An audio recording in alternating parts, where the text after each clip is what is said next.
housekeeping announcement. Thank you. We'll go ahead and get started. I'd like to introduce Ryan Jones, who's the Chamber's legal advisor for the EAP program, and I'll let him talk a little bit more about it. Ryan? Hi, thank you so much, Anita. Hi, everyone. Welcome to the EAP seminar for this quarter. This is the Employer Advocacy Program seminar, which we put on quarterly, which advises and informs employers, whether you're a part of the chamber as a member or not, what's going on presently with the law, and how it can possibly affect your business. The EAP program is a government-sponsored program that is run through the DC Chamber of Commerce that allows employers to have legal representation before the Office of Administrative Hearings whenever there is a dispute over unemployment benefits. So there might be an employee that is let go or separated from your employee for whatever reason, and there's a dispute over whether or not that employee should receive unemployment benefits. There's an administrative process before the Department of Employment Services, and they issue a determination. That determination can then be appealed to the Office of Administrative Hearings. That's when we step in. I would come in and represent you as the employer before the Office of Administrative Hearings, provide counsel and advocacy before an administrative law judge to determine whether or not the separation would require the employee to enjoy unemployment benefits. There are several bases in which an employer can raise to prevent an employee from receiving unemployment benefits. One would be gross misconduct. If an employee, for some reason, has acted in a way which departs greatly from the expectations of the employer in a gross manner, that employee should not receive unemployment benefits. There's something other than gross. That's also a basis.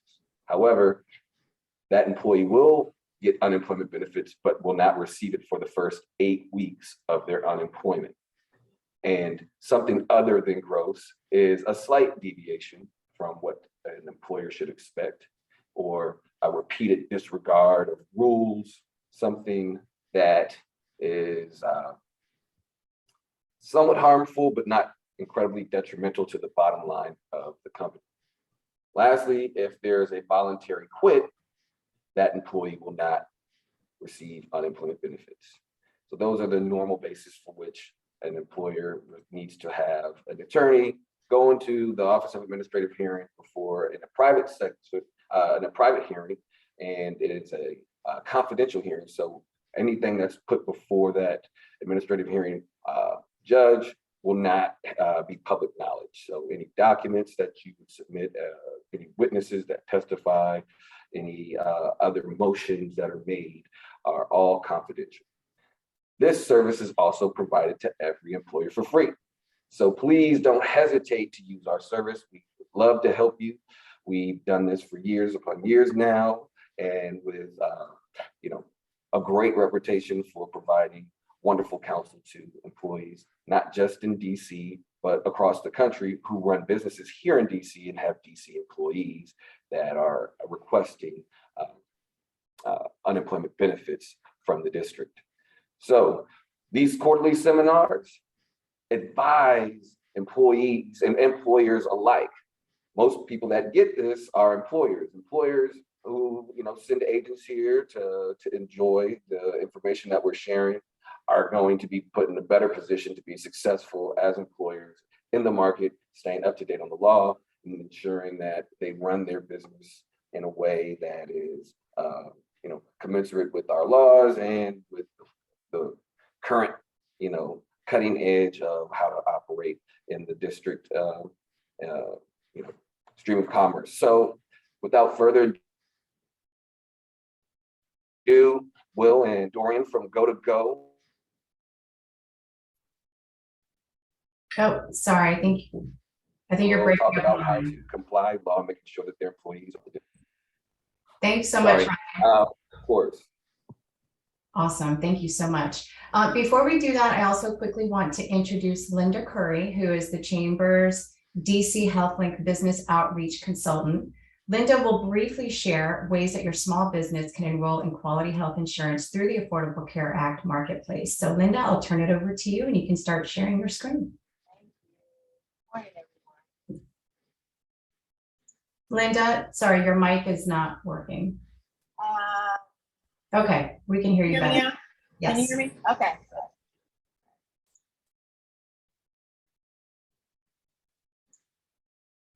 Can you all see my screen? Yes. Okay. All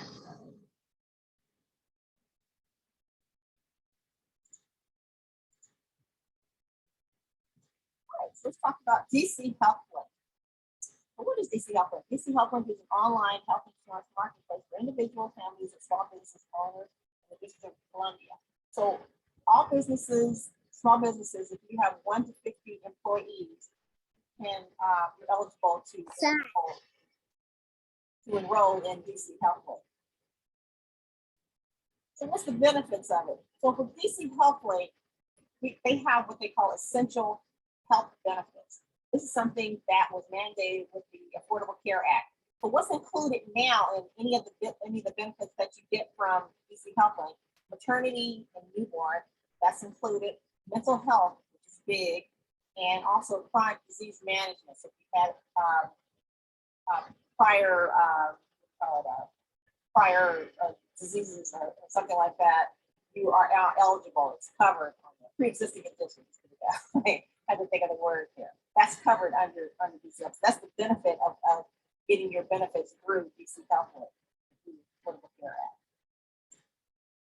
So why offer employer-sponsored health insurance? Well, obviously, you know that you'll be more on the cutting edge and give you more at a competitive advantage if you offer benefits to your employees. One being healthcare. A lot of employees now are very selective, and they want to go with companies that are offering benefits. Health benefits is huge, and you can get it through DC HealthLink. So DC HealthLink offers 4 of the major health insurance programs: Aetna, Care First, Kaiser, and United Healthcare. And they have 157 different plans to choose from. You can also get individual and family coverage, which offers 3 health carriers, and they have 27 different plans. So they offer these plans on what they call different levels. They call them meta levels. So there's a bronze, silver, gold, and platinum.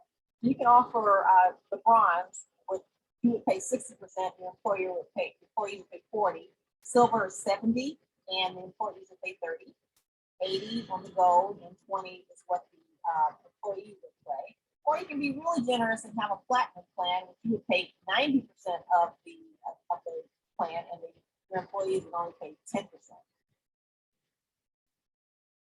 And you can also get help. You might be eligible for what they call a tax credit.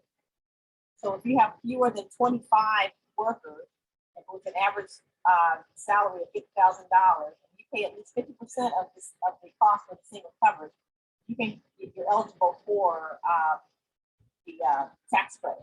So you can get up to 50% if you're a for-profit employer, or 35% for nonprofit. So with DC HealthLink, they have what they call simple administration. You can get everything through DC HealthLink, which means choosing your plan, and you can do all of your payments through DC HealthLink. So once you set it up, you can do everything through there. You have to go outside to do anything. You can also set the date that you want your coverage to start. So if you want to start the 1st of the month after hire, the 1st of the month following 30 days, or the 1st of the month following 60 days. It's up to you. Yeah. So in order to participate, then you have to have 2/3 of your employees. You have to 2/3 of your employees need to take the coverage, and you pay 50% of the single. And you pay 50% of the single coverage in a reference. Now, DC HealthLink also offers broker services. This is for free. If you don't have a broker currently, they have over 800 licensed brokers that you have access to that can help you in selecting your coverage and help you go through the whole financial process of setting up your insurance for your employees. And what we also offer is DC HealthLink at work. So if you would like for DC HealthLink to come to your job, to talk to your employees about DC HealthLink, we offer that service. You can come anytime to set that up. You can do it as a group, or we can set up time to talk individually to your employees. So just going over the advantages of DC HealthLink, the employer coverage is cutting edge, flexible options, same person powered larger employers, a wide range of plans available, simplified billing, tax credits, and you can work with the broker for free. Yeah, what kind of price range is offered for these packages? It depends upon your financial status. So you can choose. There's a plan that fits everyone's budget. So it varies. So they offer, like, out of 157 plans, you're down to find one that fits to your budget. So, and then it depends on which metal level you decide to offer to your employee. So as I mentioned, if you want to do bronze, you have them to pay more, all the way up to the platinum, where you're paying more and they're paying less. So that's something that you have to work out with the broker. And so I can tell you what they were, because it would vary with different companies.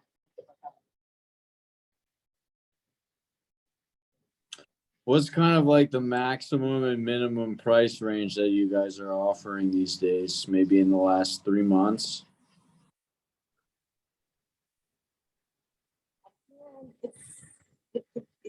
You mean in terms of what you would be paying as the employer, or what the employee would be paying? Yeah, how much the employer would be paying. I can't answer that question. Again, it just depends. That's something that you have to talk to a broker about. But again, really put it out there if it wasn't affordable.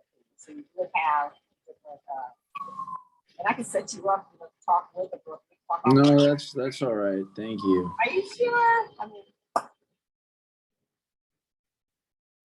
so again, here's my number. My name is Linda Curry, program manager for the chamber. That's my contact information, and this is my phone number. Reach out to me. Got that down. And you can also reach out to DC HealthLink directly at dchealthlink.com. That is all I have. Great. Thank you so much, Linda. And if anyone is interested in taking advantage of the Chamber's EAP or DC HealthLink opportunities, you just saw Linda posted her email in the presentation. Ryan and Linda can also post their email addresses in the chat box, and you can always go on our website and find their contact information on our website. So now I'd like to introduce today's speakers for our session on complying with DC transportation ordinances. Dorian Apiche and Will Feeney from Go DC Go. Dorian and Will both help manage the Employers Services Program, working with district employers to find sustainable transportation for their commuting challenges. It's their shared goal to make DC an even better place to live, work, and play by making sustainable transportation easy and accessible. So Dorian and Will, thank you so much for being here. You can start sharing your screen and the floor is yours. Thank you so much for having us. We're happy to go over all of the opportunities and that Go DC Go presents, and specifically going over a couple of the new laws that could be facing employers in the district today. So we're going to be focusing on DC transportation ordinances and regulations and steps you need to comply. We'll talk a little bit about Go DC Go and who we are and what services we supply the city.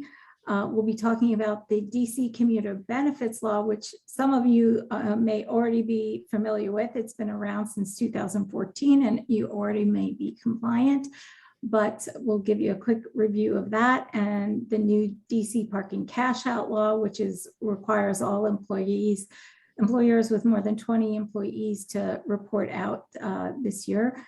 And we'll talk a little bit about our Transportation Ambassador Program and how the Go DC Go team can help you. And then we'll be available for any questions you may have. So Go DC Go is an initiative of the District Department of Transportation. We're a leading source of transportation information and options in the city.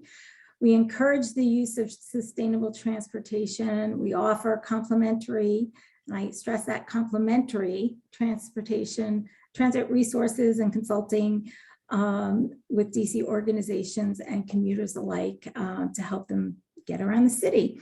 Our goal is to decrease traffic congestion, improve air quality, and create a better quality of life in the DC area. So we're first going to go over the commuter benefits law, what you need to know about the law and how to become compliant. So it's called the Sustainable DC Omnibus Amendment Act of 2014. I'd like to know who actually names these things. They make them so complicated. The goal of this act is to reduce transportation, traffic and pollution by incentivizing transit use and all different modes of transportation.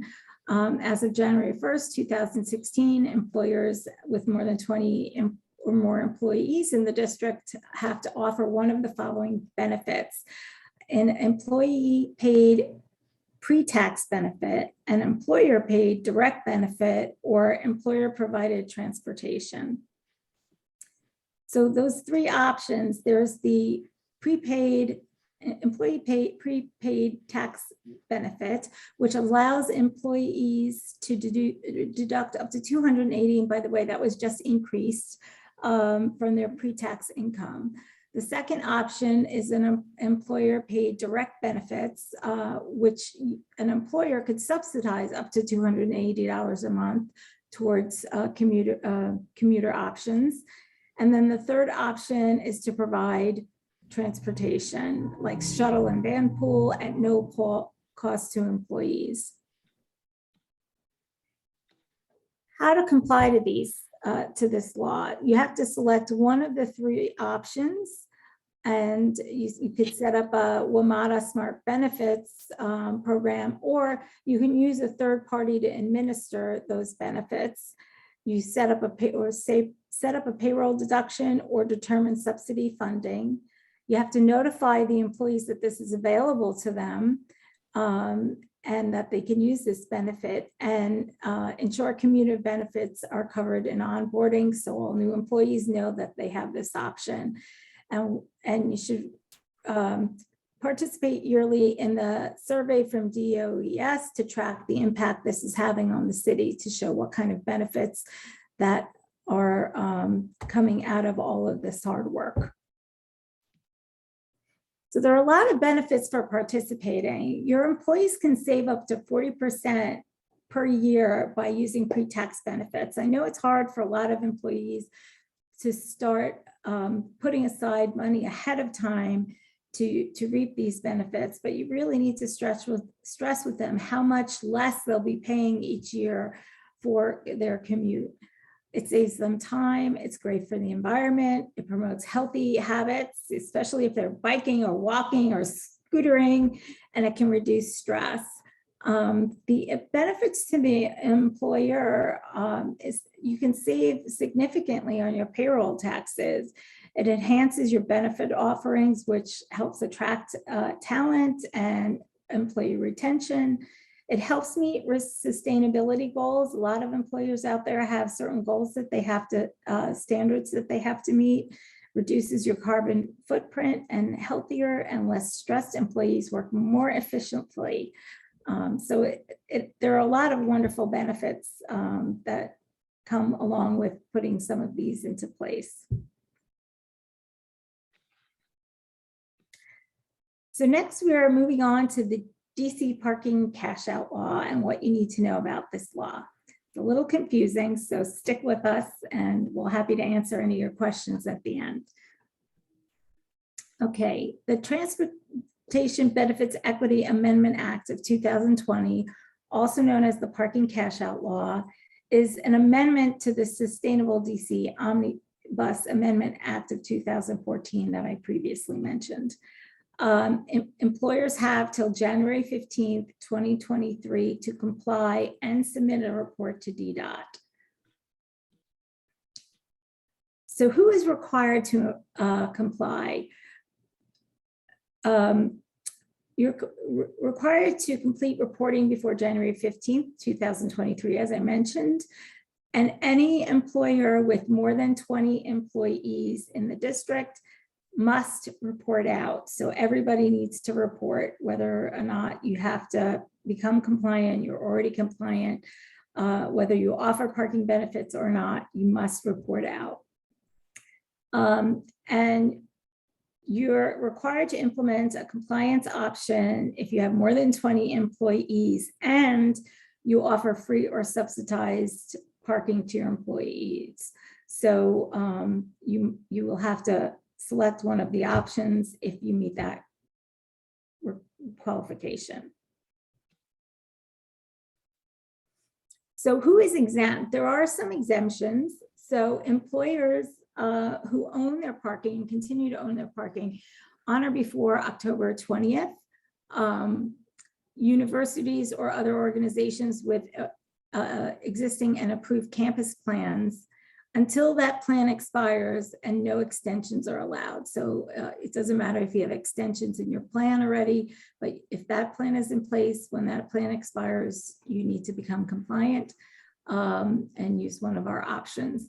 And employers with a parking lease that began before October 1st, 2020, until that lease expires again without any extensions or clauses allowed.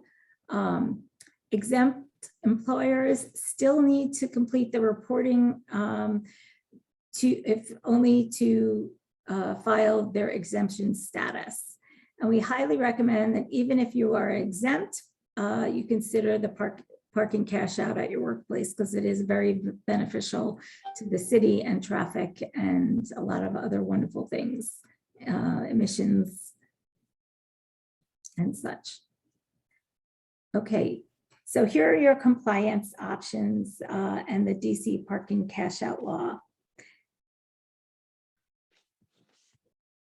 The first option is a clean air fringe benefit. So every employer offered parking benefits is eligible to give up their parking benefit in exchange for a new fringe benefit equal to the market value of the current parking benefit. To be in compliance, you must offer to employees, you must offer this benefit to employees. Whether they accept or not has no bearing on compliance. So as long as you offer this option, and they don't accept it, you're still in, if one person accepts it, nobody accepts it, you're still in compliance. Employees cannot accept both the fringe benefit and the parking benefit. They can only choose one or the other. So that is your first option. All right, and I'm gonna take over here to walk you through the steps of how you're actually gonna calculate this market value. Like Dorian mentioned, this does get a little technical, so please bear with me, and we're happy to answer questions at the end. So like Dorian mentioned, the fringe benefit has to be equal to or greater than market value of your parking benefit. And the law provides a pretty specific formula to do this. So you're going to take the median, and I should note that's not the mean, the median being the middle value in a set of publicly available monthly parking rates at parking facilities within a quarter mile. And this sounds a little complicated, but we built a tool that'll make this a lot easier for you. So I'll walk you through that in a second. But let's say you are somewhere where there's not any information available within a quarter mile. Then you can look within a half mile. And if there's still nothing within a half mile, you can use $175 as the market value. But let's look at what happens if you do have some values for parking within a quarter mile. Now, you can use any publicly available data source. I like using Colonial Parking's website because they have this handy map and they have a pretty good spread of options throughout downtown DC. So this is just a look at what the parking prices look like around K Street, and these were generated, I believe, 2 months ago. Parking prices don't really fluctuate that much. So, unless there's a major increase in demand, these are going to stay roughly the same. Now, let's take a look at the tool we built. And I can distribute this link as well if anyone's interested in using this. But with this tool, all you have to do is type in your business address, and the distance is automatically calibrated to a quarter mile. And what it's going to give you is each black dot within this circle is a parking facility that has a publicly available monthly price. There's two different data sets you can use. One comes from Spot Hero, which is an app that features parking rates from multiple providers. And there's also a data set from Colonial Parking, like I mentioned. Those are two of the best data sets you can use in DC. And per the law, you can use any publicly available data set. So either of these works fine.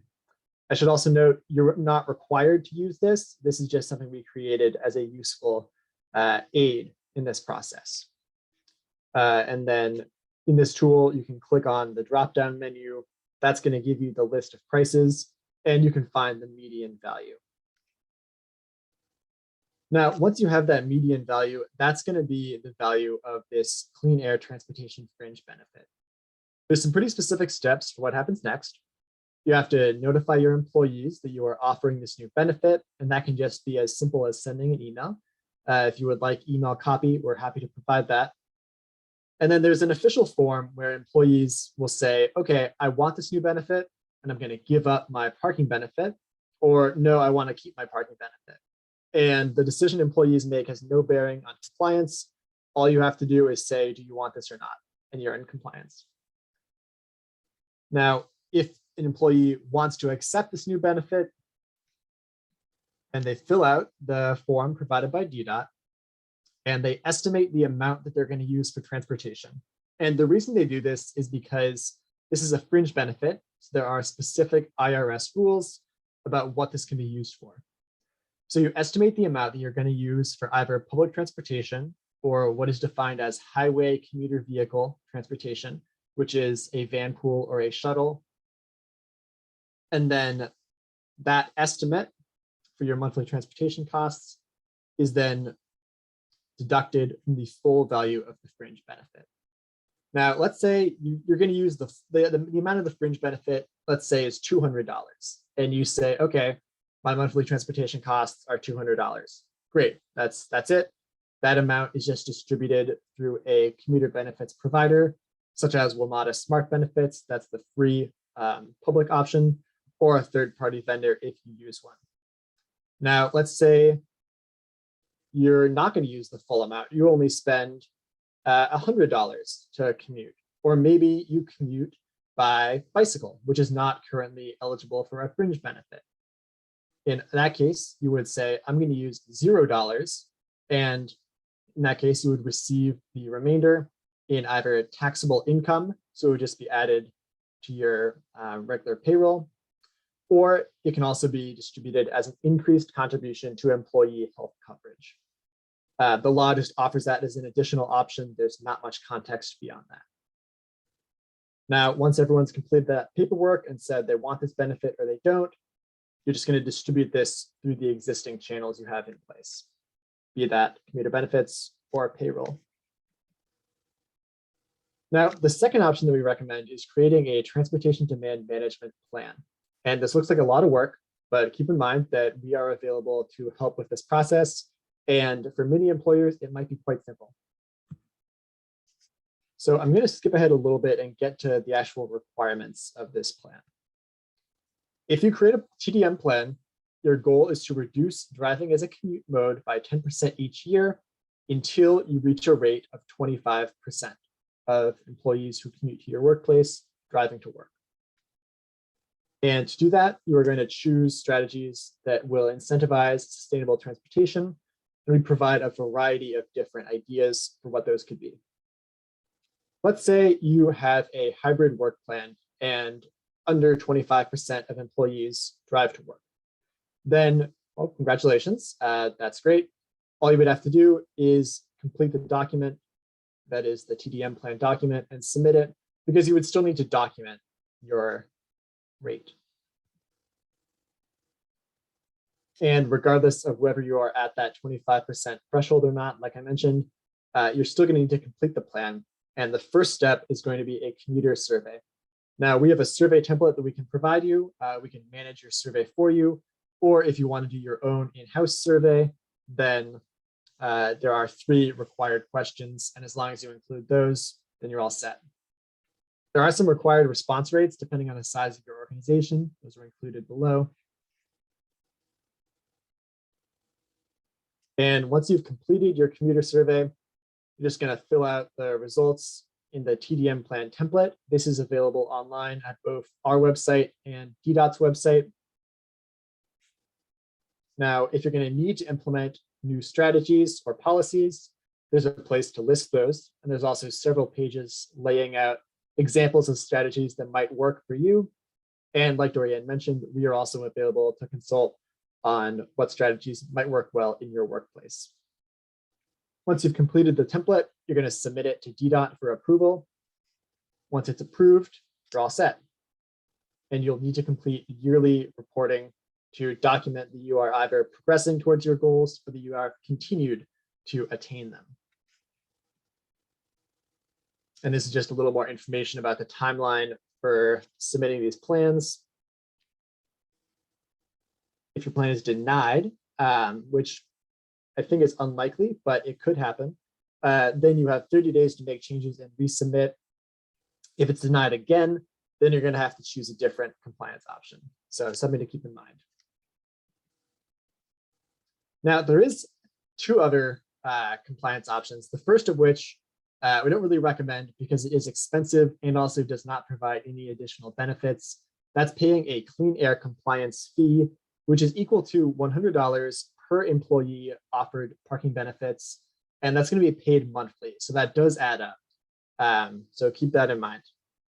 Alternatively, while not explicitly listed in the law, if you stopped offering your parking benefit entirely, then you would no longer be covered and you wouldn't need to do anything other than tell DDOT, hey, we stopped offering this before January 15th. And before I continue, I want to note that pre-tax parking benefits, that is where an employee is setting aside their pre-tax income to pay for parking costs, those are not considered a parking benefit. So if you offer those and are not further subsidizing parking, then you have nothing to worry about. So I just wanted to note that. So a brief overview of what reporting looks like. Like we mentioned, this is not due until January 15th. Also, reporting does not cover compliance for this year. All it is interested in is whether you have implemented a compliance option prior to that date. So they're going to ask for a point of contact, general statistics about the organization, such as the number of employees, the current commuter benefits offered, and whether any exemptions apply, like the ones we mentioned earlier on. Now, I also wanted to mention the Transportation Ambassador Program.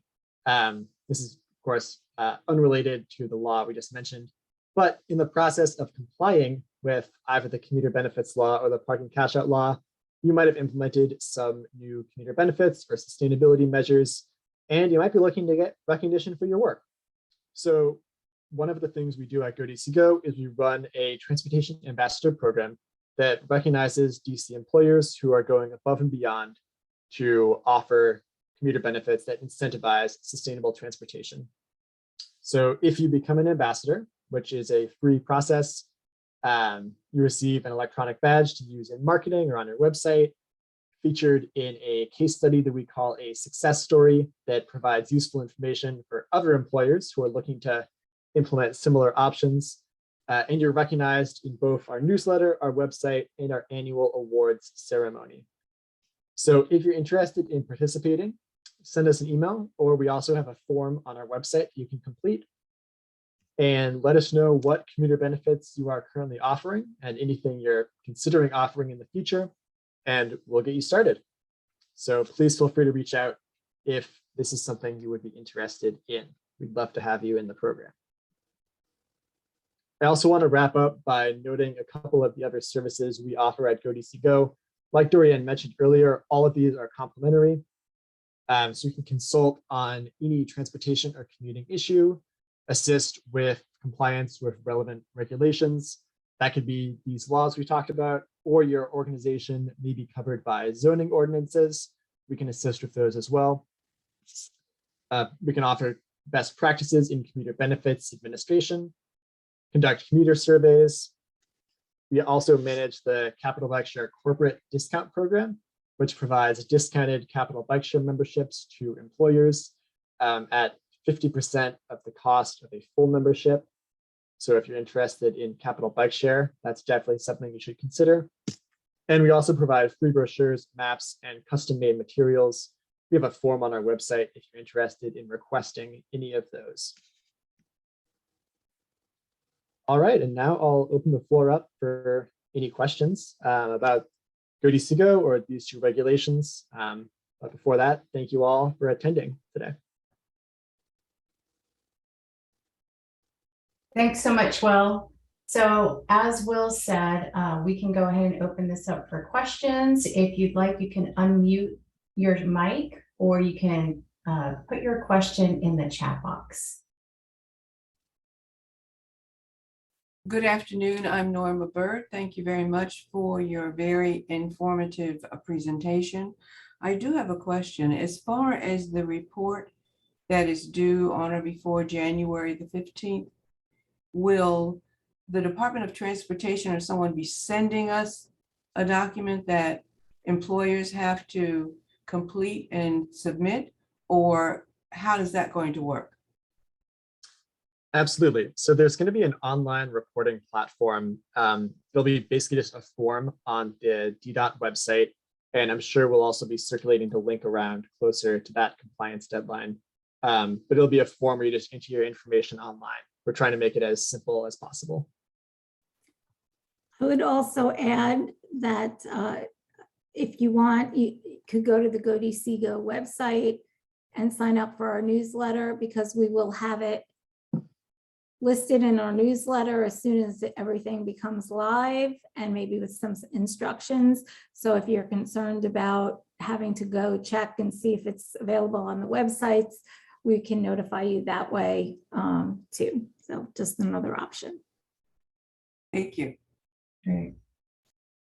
And Will, we have another question from Marilyn. Can employers with less than 20 people also apply for commuter benefits programs?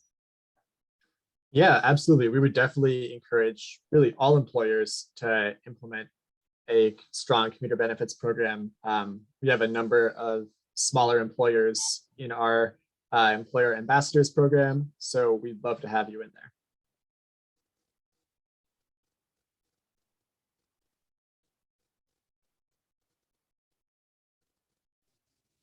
Thank you all. Any other questions? Let's see. I'm checking the chat box. Well, and Dorian, we also did have a question. If anybody wanted access to this presentation, is this something that is on your website, or should we collect email addresses and you can send those out individually?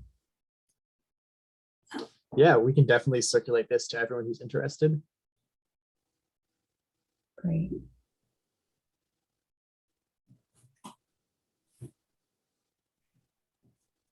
If anyone is interested, if you wouldn't mind, please putting your email address in the chat box, and we'll go ahead and we'll share this presentation with you. Thank you, Candace. I got yours. Thank you.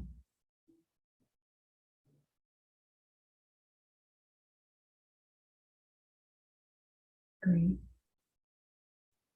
Any questions outside of the GoDC Go team for Ryan Jones or Linda Curry or the chamber in general?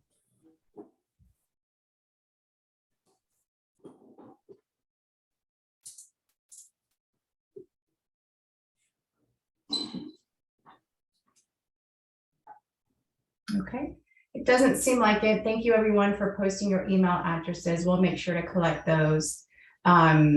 We appreciate everybody joining us for today's session. Just as a reminder, the Chamber of Commerce does have several events coming up. It is almost the end of summer, so as soon as September hits, we are chocked with events. We have our State of the District, which is an annual event, and it will be virtual again this year as it was last year. And that's happening on September 30th. So for details and to register, please go onto our website. We also do have our annual gala and awards program. This will be live and in person at the Washington Hilton, and that's taking place on November 11th. So please make sure, again, to visit our website for more information and to buy your tickets.